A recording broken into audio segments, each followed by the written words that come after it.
Baik, saat ini kita akan mulai mempelajari tentang mata kuliah kita. Untuk pertemuan pertama, mata kuliah pemrograman objek dengan kode MK MKK 210.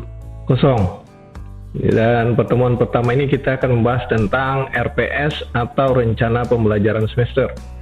Nah, di sini dalam RPS ini ada deskripsi mata kuliah, ada rencana pembelajaran sepanjang semester ini, dan juga ada penilaian, sistem penilaian pada mata kuliah ini.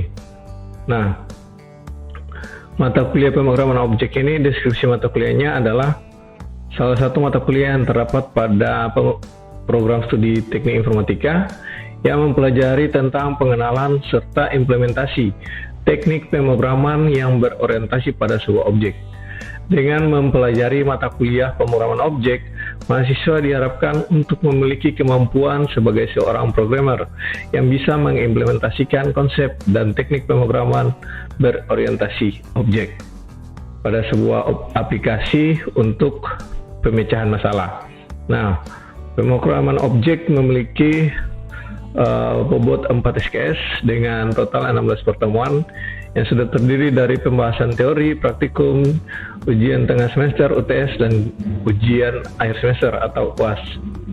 Dan mata kuliah ini membahas juga pemahaman serta penggunaan algoritma yang mendasari analisis terhadap suatu permasalahan yang berkaitan dengan penalaran logika matematis, penalaran alur kerja sistem, penggunaan dan pengolahan database yang kemudian diimplementasikan ke dalam salah satu bahasa pemrograman.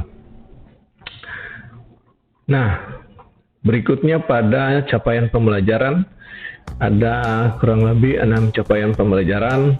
Capaian pertama, mampu memahami dan mengimplementasikan konsep dasar pemrograman berorientasi objek, konsep program dan konsep algoritma, serta contoh algoritma pada Java. Kemudian mampu mengerti dan mengimplementasikan konsep lingkungan pengembangan software atau aplikasi Java, mampu menginstalasi software IDE yang diperlukan, dan mampu mengerti dan mengenal bahasa pemrograman Java, sejarah serta perkembangannya, dan mampu menguasai penggunaan IDE untuk Java, dan mampu mengelola file proyek saat pembuatan penggunaan file proyek. Nah, bahan kajiannya ada pengenalan teknologi Java, kemudian sejarah dan perkembangan Java, lingkungan pengembangan Java, dan pengelolaan proyek Java. Oke, kemudian ada capaian kedua, mampu mengerti dan memahami serta mengimplementasikan konsep dasar variabel, tipe data, operator pada Java. Kemudian bahan kajiannya ada struktur program pada Java, tipe data, variabel dan operator. Kemudian pada capaian yang ketiga, mampu mengerti dan memahami konsep percabangan, perulangan, array, dan komponen-komponen dasar pemrograman berorientasi objek, dan juga mampu mengimplementasikan dalam kode program. Nah, bahan kajian pada capaian ketiga ini adalah percabangan dan perulangan, kemudian larik, kemudian fungsi dan prosedur pada Java. Oke. Kemudian komponen dasar pemrograman berorientasi objek. Kemudian pada capaian keempat, mampu mengerti dan memahami konsep constructor, enkapsulasi, dan hiding information pada Java, serta konsep inheritance dan implements, mampu mengimplementasikan dalam bentuk code program. Nah, bahan kajiannya ada constructor, enkapsulasi, dan hiding information, ada inheritance, dan implements. Kemudian mampu memahami konsep dasar constructor, overriding, dan overloading, mengerti, memahami konsep polimorfisme, serta bisa mengimplementasikannya dalam bentuk kode program. Bahan kajiannya ada constructor, ya, ada constructor, overriding, dan overloading, ada polimorfisme. Kemudian capaian ke-6 yang terakhir, mampu mengenal dan memahami konsep kelas abstrak, konsep interface dengan GUI, swing, kemudian package pada Java, konsep package, kemudian ada konsep exception, catch ya, dan generic, dan mampu membuat sebuah program dengan menggunakan database.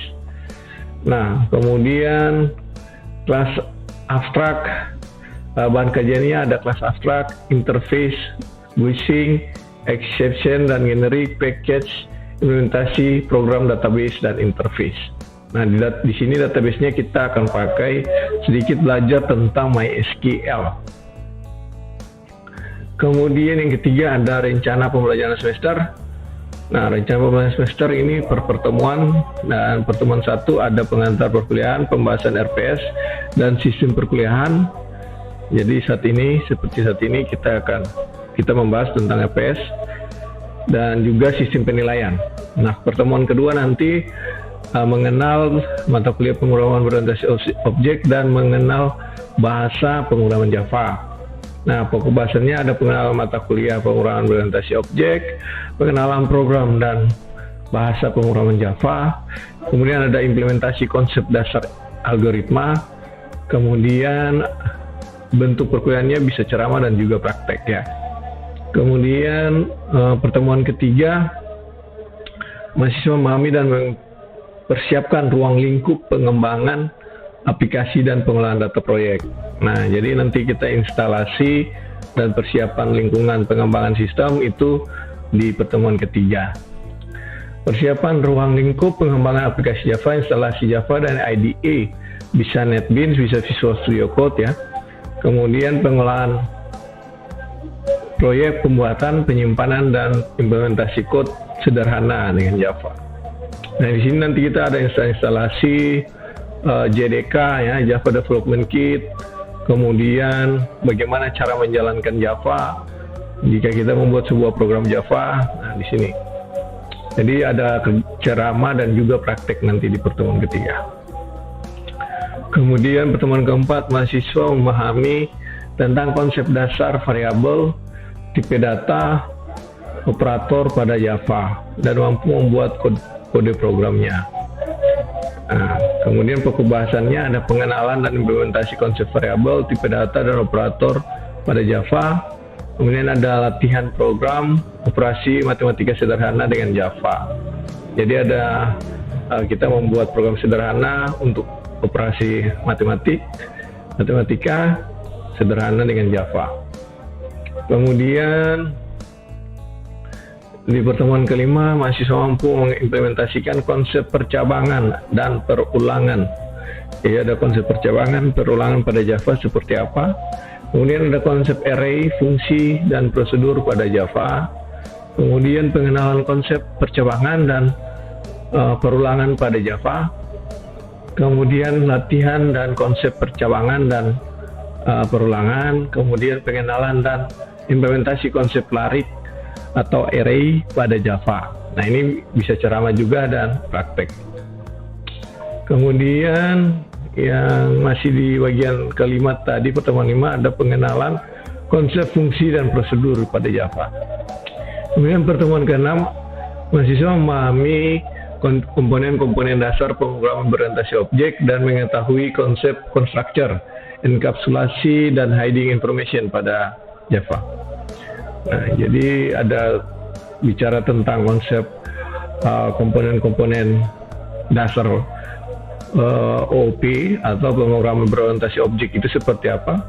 Kemudian ada yang namanya constructor dalam konsep OOP ini, ada enkapsulasi dan juga hiding information. Nah, ini yang nanti kita pelajari di pertemuan ke-6. Kemudian pertemuan ke-7, mampu mengenal dan mengimplementasikan konsep inheritance. Nah, ini ada yang namanya inheritance atau pewarisan di dalam konsep OP pada Java. Nah, ini seperti apa nanti kita pelajari pada pertemuan ke-7. Kemudian pertemuan ke-7 ini kita akan mereview materi untuk ujian pada pertemuan ke-8 atau UTS, ujian tengah semester. Dan pertemuan ke-8 kita UTS bisa interaksi dengan email ataupun bisa seperti di diskusi forum atau telekonferensi ya, nanti bisa di kombinasikan ya. Jadi tidak harus satu metode. Kemudian mahasiswa memahami konsep constructor, overriding, dan overloading.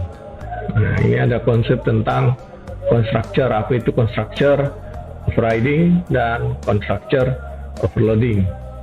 Nah, kemudian ini pembahasannya itu implementasi konsep constructor, overriding, dan overloading. Kemudian ada latihan program sederhana. Kemudian pertemuan ke-10, memahami konsep Object Oriented Programming atau program berorientasi objek, yaitu tentang polimorfisme pada bahasa pemrograman Java serta konsep kelas abstrak dan implementasinya. Nah, pembahasannya itu ada implementasi konsep polimorfisme, kemudian ada program Java sederhana polimorfisme, kemudian ada konsep kelas abstrak dan implementasi dari program sederhana untuk kelas abstrak. Kemudian pada pertemuan ke-11 ada mampu mengimplementasikan library Swing. Nah, ini kita bicara tentang interface nanti di Java, yaitu tentang library yang namanya Swing library. Nah, ini nanti pada Java seperti apa membuat interface. Kita akan masuk pada pertemuan ke-11 di sini dan latihan-latihan sederhana menggunakan interface library Swing ini. Jadi ada praktiknya pada pertemuan 11. Pertemuan ke-12 mengenali dan memahami konsep exception and catch dan generate serta implementasinya. Nah, di pertemuan 12 ada konsep tentang exception, catch, generic. Nah, ini kita akan pelajari di pertemuan 12. Kemudian mahasiswa mampu mengenal dan mengimplementasikan tentang database MySQL serta mampu membuat operasi database sederhana. Nah, ini nanti tentang database kita mulai sedikit saja ya tentang database MySQL dan bagaimana mengoperasikan database, mengelola database MySQL ini, membuat database, mengedit, menghapus. Ya, ini nanti di sini pertemuan 13. Kemudian pengenalan program database dengan MySQL dan implementasi database sederhana. Nah, nanti ada latihan dan implementasi lanjutannya.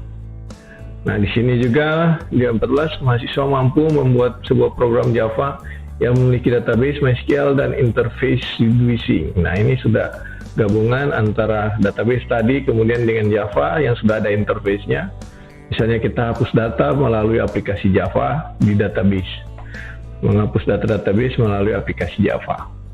Pengenalan program Java menggunakan database MySQL, interface Swing, kemudian latihan program sederhana.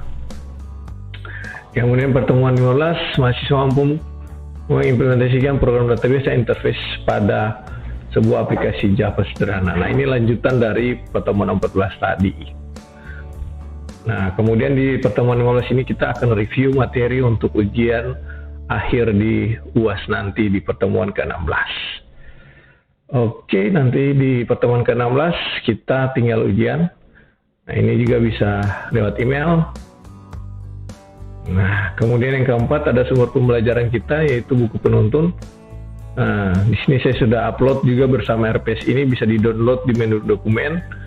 Nah, buku penuntun kita yaitu judulnya Java untuk Pemula, Konsep dan Tutorial Pemrograman Java menggunakan Eclipse IDE, Aswin Editri Sutriantri. Nah, ini bisa di-download ya. Kemudian 5 komponen penilaiannya ada tugas dan absensi. Jadi karena kita kuliahnya secara daring, setiap saya memposting forum, disitulah saya akan mengambil absen. Jadi Anda mau melakukan posting forum, maka saya hitung sebagai satu absen gitu ya. Nah, jika ada tugas tambahan di setiap postingan itu, berarti nanti itu masuk di nilai tugas. Oke. Kemudian ujian tengah semester itu 20%. Jadi tadi kalau tugas dan absensi itu 30%, kemudian ujian tengah semester itu 20%, dan ujian akhir semester atau UAS itu 50%. Kemudian nilai yang diperoleh mahasiswa merupakan rata-rata dari perolehan tiap komponen dengan melibatkan bobot nilai tadi. Kemudian jika perolehan nilainya itu sudah jika perolehan nilai mahasiswa itu dia tidak mengikuti UTS, tidak mengikuti UAS, dan kehadirannya itu di bawah dari 70%, maka dia otomatis mendapat nilai F atau E. Oke, ini saja pembahasan RPS kita, dan silakan Anda mendownload di menu dokumen ya, dan jika ada pertanyaan nanti disampaikan melalui thread atau diskusi forum. Oke, terima kasih dan sudah mengikuti video ini, dan tetap sehat dan salam belajar ya.